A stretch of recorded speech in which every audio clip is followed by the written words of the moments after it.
personne qui est impliquée dedans, bien sûr que nous allons le poursuivre.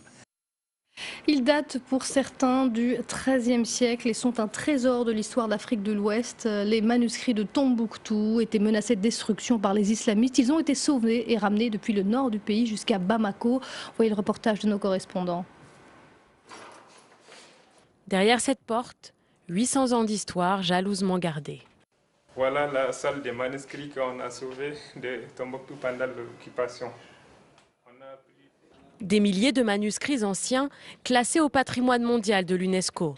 S'ils sont sauvés aujourd'hui, c'est en partie grâce à cet homme, Mohamed Maïga. Ça, c'est un Coran en écriture Hausa. En juillet 2012, les djihadistes occupent Tombouctou et détruisent tous les symboles de l'islam jugés inconvenables. Mohamed et ses compagnons fuient la ville et emportent les inestimables documents au péril de leur vie. On a vu les manuscrits d'Irak qui étaient perdus pendant la guerre. Et on a vu les patrimoines de Libye aussi. Il y a beaucoup de pays qui ont perdu leur patrimoine. C'est pour cela qu'on a essayé d'amener à Bamako pour les sauver. Aujourd'hui conservés dans un lieu secret de la capitale, ces manuscrits anciens sont sauvés une nouvelle fois. Ils sont soigneusement rassemblés, indexés et numérisés un par un. Un travail de fourmi pour les 37 à 38 000 documents récupérés par l'Institut Ahmed Baba.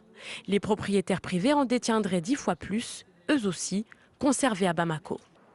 Si le contenu d'un manuscrit est connu et utilisé et exploité, soit dans l'enseignement, soit dans la recherche, soit dans l'histoire, soit dans n'importe quelle activité intellectuelle, cela veut dire que quelque part, ce manuscrit est sauvé.